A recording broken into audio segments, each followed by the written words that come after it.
గురుభ్యో నమః. రాజమాతాంగ దేవునే నమః. వీక్షకులకు వందనం. మామయ్య కబుర్లకు స్వాగతం. ఈరోజు మనం చాందిని చౌదరి, జై భరత్, వశిష్ఠ నటించిన యావం సినిమా గురించి మాట్లాడుకుందాం.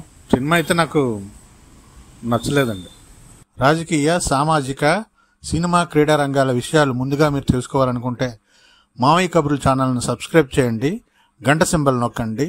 ఇక కథ విషయానికి వస్తే, తల్లిదండ్రులకు ఇష్టం లేకపోయినా ఒక ఆడపిల్లకి తనకి ఏ కష్టం వచ్చినా సరే ఎవరో ఒక సహాయం కావాలన్న దృక్పథంతో ఉన్న సమాజంలో తను ఒకరికి సహాయం చేయాలి తప్పించి తనకెవరూ సహాయం చేయకూడదు అన్న లక్ష్యంతో పోలీస్ ఇన్స్పెక్టర్ అవుదామన్న కలలు కానీ ఒక పోలీస్ ఇన్స్పెక్టర్ అయ్యి ఆ స్టేషన్కి వచ్చిన తర్వాత ఆ ఊర్లో జరిగే హత్యలు, ఒక మిస్టరీకి సంబంధించిన విషయంలో తను ఎలాగా ఆ కేసుని తను ఎలా ఛేదించింది అన్న దాని చుట్టూ కథ తిరుగుతుంది. సినిమా పరంగా చాందిని చౌదరి, నటన పరంగా చాందిని చౌదరి పర్లేదు, బాగానే చేసింది.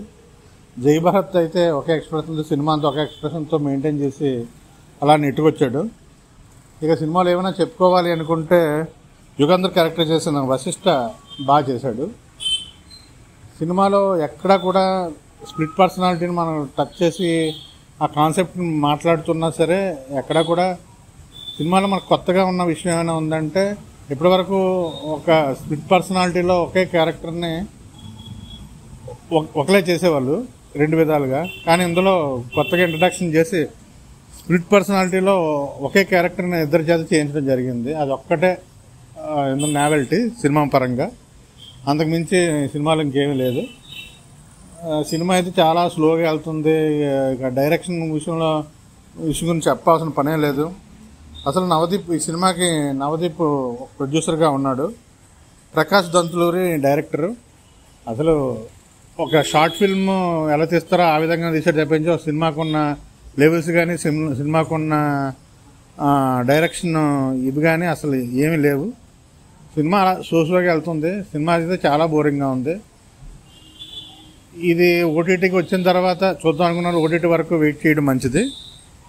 మామయ్య కబుర్లని సబ్స్క్రైబ్ చేసుకోండి. ఈ వీడియో మీకు నచ్చితే లైక్ చేయండి, షేర్ చేయండి, కామెంట్ చేయండి.